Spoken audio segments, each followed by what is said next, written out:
ಅದು ಕೇರಬಾರದು, ಸಾಣಿಸಬಾರದು, ಮತ್ತು ನೀರನ್ನು ಬಳಸಬಾರದು. ಹಂಗೆ ಪಾಯಸ ಮಾಡಬೇಕು ಅಂತ ಹೇಳಿದಾಕ್ಷಣ ಆ ಯುವತಿ ಆಯಿತು ಅಂತ ಹೇಳ್ತಾಳೆ. ನಾನು ನೀರನ್ನು ಬಳಸೋದಿಲ್ಲ, ತೂರೋದಿಲ್ಲ, ಕೇರೋದಿಲ್ಲ, ಸಾಣಿಸೋದಿಲ್ಲ, ಆಯಿತು ಮಾಡ್ತೀನಿ ಪಾಯಸ, ಅದೇನು ದೊಡ್ಡದು ಅಂತ ಯುವತಿ ಹೇಳ್ತಾಳೆ. ತಂದೆ ತಾಯಿಗಳೇ ಗಾಬರಿ. ಒಂದು ದಿನ ಈಕಿ ನೆಟ್ಟಗ ಅಡುಗೆ ಮಾಡಿ ನಮಗೆ ಹಾಕಿಲ್ಲ, ಈಕೇನು ಮಾಡ್ತಾಳೆ ಪಾಯಸ ಇದರಲ್ಲಿ ಅಂತ ಗಾಬರಿ. ಒಳಗಡೆ ಹೋಗ್ತಾಳೆ. ಒಳಗಡೆ ಹೋಗಿ ಒಂದು ಬಿಂದಿಗೆ ನೀರು ತಗೊಳ್ತಾಳೆ. ನೀರು ತಗೊಂಡು ಒಂದು ಬುಟ್ಟಿ ತಗೊಂಡು ಬರ್ತಾಳೆ.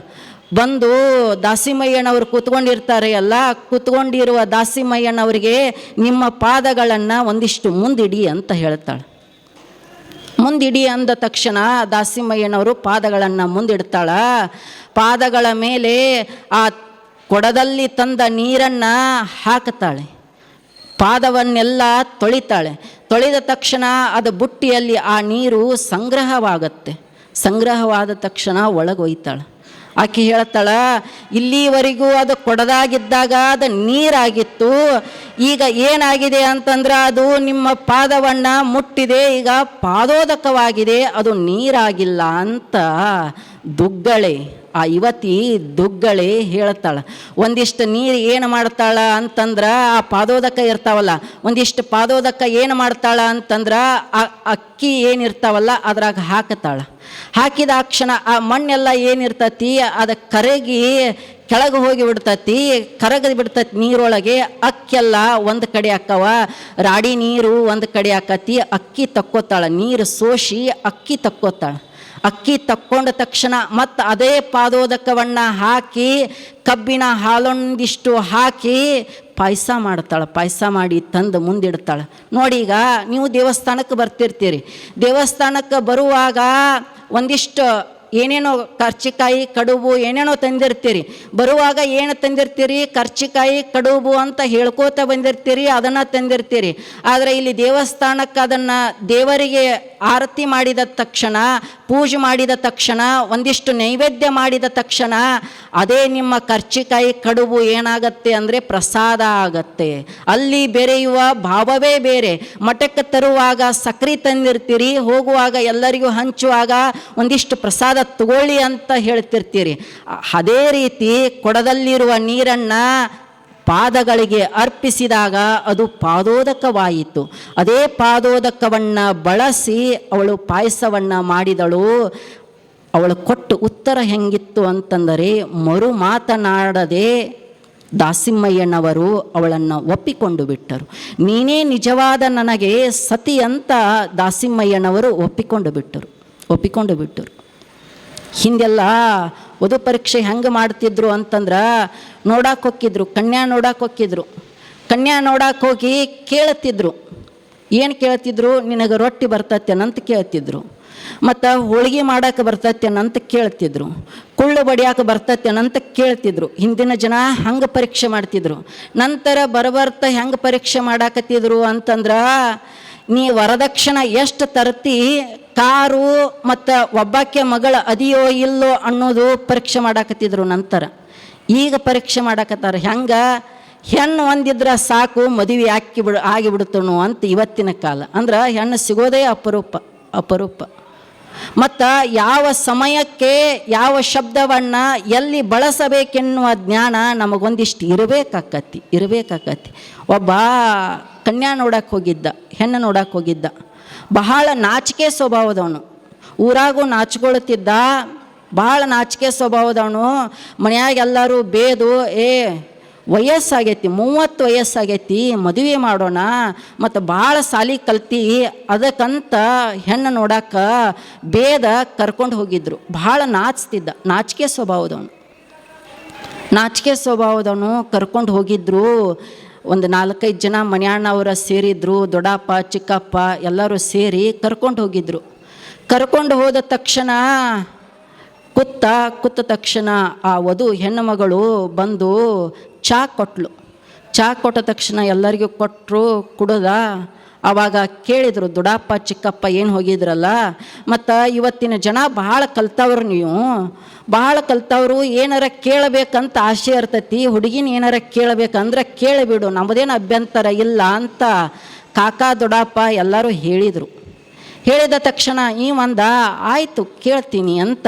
ಭಾಳ ನಾಚಿಕೆ ಸ್ವಭಾವದವನು, ಎಂದೂ ಹೆಣ್ಮಕ್ಳ ಜೊತೆಗೆ ಮಾತನಾಡಿದವನಲ್ಲ. ಆಯಿತು ಭಾಳ ಇಷ್ಟು ಹೇಳಕತ್ತಾರ ಕೇಳೋಣ ಅಂಥೇಳಿ ಏನಂದ ಮೊದಲು, ಏ ಅಕ್ಕ ಏ ತಂಗಿ ನಿನ್ನ ಹೆಸರು ಏನು ಅಂತಂದ ಇವತ್ತಿಗೆ. ಆಕಿ ತಿಳ್ಕೊಂಡ್ಲು ಏನೋ ತಪ್ಪಿ ಕೇಳಾಕತ್ತಾನ, ತಪ್ಪಿ ಬಾಯಾಗ ಬಂದತ್ತಿ ಅಂತ. ನನ್ನ ಹೆಸರು ರಾಜಲಕ್ಷ್ಮಿ ಅಂತ ಹೇಳಿದ್ಲು. ಮತ್ತು ಎರಡನೇ ಮಾತು ಏನು ಕೇಳಬೇಕವ, ಏ ಅಕ್ಕ ಏ ತಂಗಿ ಎಷ್ಟನೇತೆ ಓದಿ ನೀನು ಅಂತ ಕೇಳಿದ. ಆಕೆ ಅಂದ್ಲು ಮತ್ತೇನೋ ತಪ್ಪಿ ಬಾಯಾಗ ಬಂದಿರಬೇಕು, ಗಾಬರಿ ಪಟ್ಟಿರಬೇಕು, ಅದಕ್ಕೆ ಕೇಳಾಕತ್ತಾರ ಅಂಥೇಳಿ ನಾನು 12ನೇ ತರಗತಿ ಓದಿದ್ದೇನೆ ಅಂತ ಇವತ್ತು ಹೇಳಿದ್ಲು. ಮೂರನೇ ಪ್ರಶ್ನೆ ಏನು ಕೇಳಬೇಕು, ಏ ಅಕ್ಕ ಏ ತಂಗಿ ನಿನಗೆ ಎಷ್ಟು ಜನ ಅಣ್ಣತಮ್ಮರು ಅಂತ ಕೇಳಿದ. ಆಕೆ ಅಂದ್ಲು ಇಲ್ಲಿ ತನ 4 ಮಂದಿ ಇದ್ದರು, ನಿನ್ನೊಬ್ಬನ ಹಿಡಿದು 5 ಮಂದಿ ಆದ್ರೆ ನೋಡು ಅಂತ ಆಕೆ ಹೇಳಿದ್ಲು. ಏನು ಕೇಳಿದ್ದ, ಎಲ್ಲಿ ಕನ್ಯಾ ನೋಡಕ್ಕೆ ಹೋಗ್ಯಾನ, ಏ ಅಕ್ಕ ಏ ತಂಗಿ ಅಂದರೆ ಏನು, ಎಲ್ಲಿ ಯಾವ ಮಾತನ್ನು ಬಳಸಬೇಕು ಎನ್ನುವ ಜ್ಞಾನ ಒಂದಿಷ್ಟು ಇರಬೇಕಲ್ಲ ಮನುಷ್ಯನಿಗೆ. ನೋಡಿ, ಒಂದೇ ಕಲ್ಲು ಒಂದೇ ಇರುತ್ತದೆ. ನಿಮ್ಮ ಬಳಿಗೆ ನಾಯಿ ಓಡಿ ಬರುವಾಗ ಅದೇ ಕಲ್ಲನ್ನು ನಾಯಿಯ ಕಡೆಗೆ ಎಸೆದರೆ ನಾಯಿ ಓಡಿ ಹೋಗುತ್ತದೆ. ಇಲ್ಲ ಅದೇ ಕಲ್ಲನ್ನು ತೆಗೆದುಕೊಂಡು ಸುಮ್ಮನೆ ಕುಳಿತಿರುವ ಜೇನುಗೂಡಿನ ಕಡೆಗೆ ಎಸೆದು ಬಿಟ್ಟರೆ ಆ ಜೇನುಗೂಡಿನ ಹುಳಗಳೇ ನಿಮ್ಮ ಕಡೆಗೆ ಬಂದು ಬಿಡುತ್ತವೆ. ಒಂದೇ ಕಲ್ಲು ನಾಯಿಯನ್ನು ಓಡಿಸುತ್ತದೆ, ಒಂದೇ ಕಲ್ಲು ಜೇನುಗಳನ್ನು ನಮ್ಮ ಹತ್ತಿರ ಬರಿಸುತ್ತದೆ. ಒಂದೇ ಕಲ್ಲು, ಒಂದೇ ಮಾತನ್ನು ಎಲ್ಲಿ ಆಡಬೇಕು ಎಲ್ಲಿ ಆಡಬಾರದು ಎನ್ನುವ ಜ್ಞಾನವೂ ಬೇಕಲ್ಲ. ಹಾಗಿದ್ದ ದಾಸಿಮಯ್ಯ ಯಾವ ಮಾತನ್ನು ಎಲ್ಲಿ ಬಳಸಬೇಕು, ಯಾರಿಗೆ ಯಾವ ಪರೀಕ್ಷೆಯನ್ನು ಮಾಡಬೇಕನ್ನುವುದು ಆತನಿಗೆ ಚೆನ್ನಾಗಿ ತಿಳಿದಿತ್ತು, ಚೆನ್ನಾಗಿ ಗೊತ್ತಿತ್ತು. ಅಂಥ ಅದ್ಭುತ ಜ್ಞಾನಿ ಆತ. ಹೆಂಡತಿಯನ್ನು ಮದುವೆಯಾಗಿ ಮನೆಗೆ ಕರ್ಕೊಂಡು ಬರ್ತಾನೆ ದುಗ್ಗಳೆಯನ್ನು ಕರ್ಕೊಂಡ ಬಂದ ತಕ್ಷಣ ಜೀವನ ನಡೆಯುತ್ತೆ. ಬಹಳ ಸುಖಕರವಾದ ಜೀವನ ಸಾಗುತ್ತಾ ಇರುತ್ತೆ. ಅದ್ಭುತವಾದ ದಾಂಪತ್ಯ ಜೀವನವನ್ನು ನಡೆಸ್ತಾ ಇರ್ತಾರೆ. ಊರೆಲ್ಲ ಸುದ್ದಿ ಅವರದ್ದೇ ಸುದ್ದಿ. ಎಷ್ಟು ಅದ್ಭುತವಾದ ದಾಂಪತ್ಯ ಜೀವನವನ್ನು ಇವರಿಬ್ಬರು ನಡೆಸುತ್ತಿದ್ದಾರೆ ಅಂತ ಊರೆಲ್ಲ ಸುದ್ದಿ ಹರಡಿಬಿಡುತ್ತೆ. ಇಂಥ ದಂಪತಿಗಳು ಮತ್ತೆಲ್ಲಿಯೂ ಸಿಗಲಾರರು. ಅಷ್ಟು ಸುಂದರವಾದ ದಾಂಪತ್ಯ ಜೀವನವನ್ನು ಅವರು ನಡೆಸುತ್ತಿದ್ದಾರೆ ಅಂತ ಎಲ್ಲರೂ ಅವರದ್ದೇ ದಾಂಪತ್ಯ ಜೀವನದ ಬಗ್ಗೆ ಮಾತನಾಡಲು ಪ್ರಾರಂಭಿಸುತ್ತಾರೆ.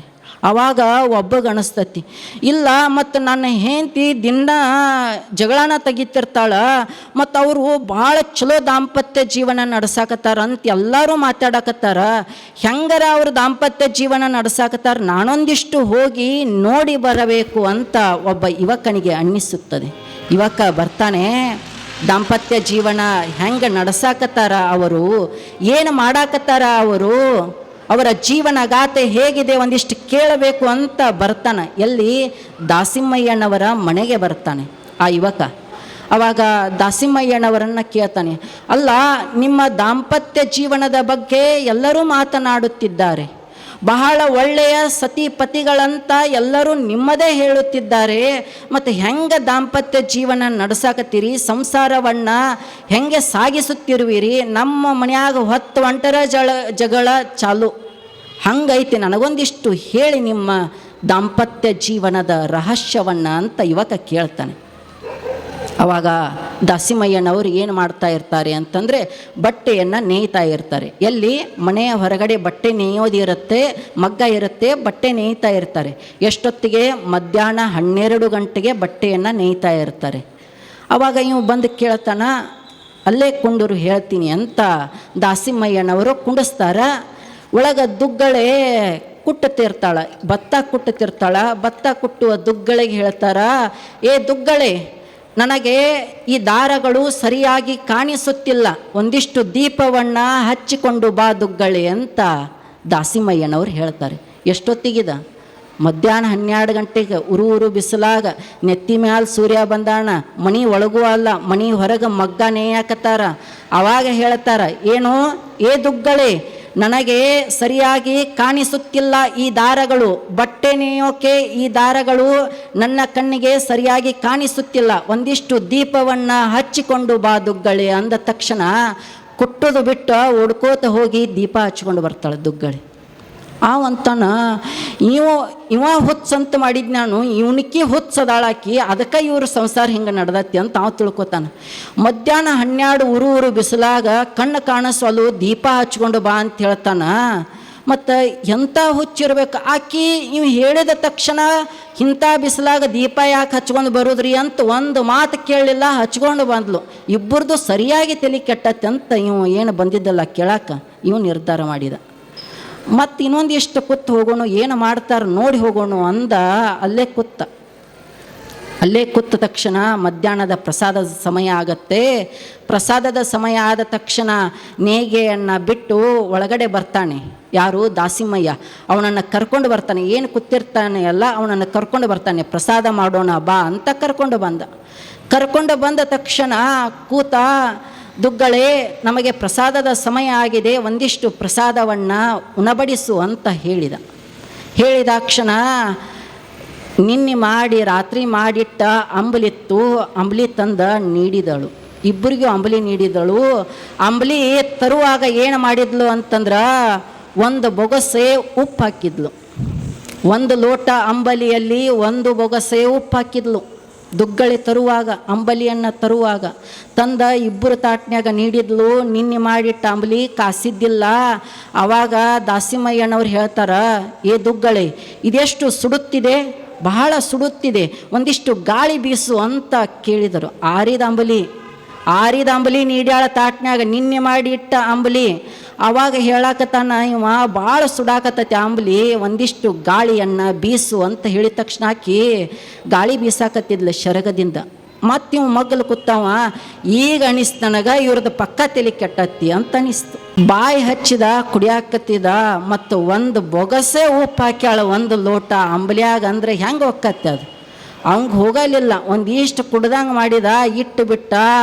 ಆದರೆ ದಾಸಿಮಯ್ಯನವ್ರು ಏನು ಮಾಡಿದರು ಅಂತಂದರೆ ಪೂರ್ತಿ ಅಂಬಲಿಯನ್ನು ಕುಡಿದ ನಂತರ ದುಗ್ಗಳಿಗೆ ಹೇಳ್ತಾರೆ ದಾಸಿಮಯ್ಯನವರು, ಏ ದುಗ್ಗಳೆ ಎಂಥ ಅಮೂಲ್ಯವಾದ ಅಮೃತದಂಥ ಅಂಬಲಿ ಇದು, ಇಷ್ಟೊಂದು ರುಚಿಯಾದ ಅಂಬಲಿಯನ್ನು ನೀನು ಎಂದೂ ಮಾಡಿರಲಿಲ್ಲ, ಅಂಥ ಅಂಬಲಿಯನ್ನು ನಮಗೆ ಕೊಟ್ಟು ಬಿಟ್ಟಿರುವೆ, ಬಹಳ ರುಚಿಕರವಾದ ಅಂಬಲಿ ಅಂತ ದಾಸಿಮಯ್ಯನವರು ದುಗ್ಗಳಿಗೆ ಹೇಳ್ತಾರೆ. ಅಂದ, ಅಲ್ಲ ಇಷ್ಟು ಉಪ್ಪಿನ ಕಟ್ಟಿ ಐತೆ ಅಂಬಲಿ, ಉಪ್ಪು ಹತ್ತಾಕತೈತಿ ನನಗೆ. ಹಿಂಗನಾಕತ್ತಾನ. ಮತ್ತು ದೀಪ ತೊಗೊಂಡು ಬಾಣ ಅಂತೆ ಆಕಿ ದೀಪ ತಂದು ಇಟ್ಲು. ಮತ್ತು ಗಾಳಿ ಬೀಸ, ಆರಿದ ಅಂಬಲಿಗೆ ಗಾಳಿ ಬೀಸ ಅಂದ್ರ ಪೆಲೆ ಗಾಳಿ ಬೀಸಿದ್ಲು. ಮತ್ತು ಈಗ ಉಪ್ಪು ಹಾಕಿ ಕೊಟ್ಟಾಳ, ಇಷ್ಟೊಂದು ಉಪ್ಪು ಹಾಕಿ ಕೊಟ್ಟಾಳ, ಇದು ಭಾಳ ರುಚಿ ಐತೆ ಅಂತ ಹೇಳಾಕತ್ತಾನ. ಏನು ಇವರದ್ದು ಅಂತ ಅವನಿಗೆ ಕುತೂಹಲ ಹುಟ್ಟಿ ಕೇಳ್ತಾನೆ, ಅಲ್ಲ ಇದೇನೋ ನನಗೆ ತೋರಿಸಿದಿರಲ್ಲ, ಇದರ ಮರ್ಮ ಏನು ಅಂತ ಕೇಳಿದಾಕ್ಷಣ ಆವಾಗ ದಾಸಿಮಾರ್ಯರು ಹೇಳ್ತಾರೆ, ನೋಡಪ್ಪ, ದಾಂಪತ್ಯದ ಜೀವನ ಎಂದ ಮೇಲೆ ಒಂದು ಮಾತು ನನ್ನದು ತಪ್ಪಾಗಬಹುದು, ಆವಾಗ ಹೆಂಡತಿ ಸಹಿಸಿಕೊಳ್ಳಬೇಕು. ಒಂದು ಮಾತು ಹೆಂಡತಿದು ತಪ್ಪಾಗಬಹುದು, ಗಂಡನಾದ ನಾನು ಸಹಿಸಿಕೊಳ್ಳಬೇಕು. ನಾನು ಹೇಳಿದಾಗ ಅವಳು ಒಂದಿಷ್ಟು ಕೇಳಬೇಕು, ಅವಳು ಹೇಳಿದಾಗ ನಾನೊಂದಿಷ್ಟು ಕೇಳಬೇಕು. ಇದೇ ಸುಂದರವಾದ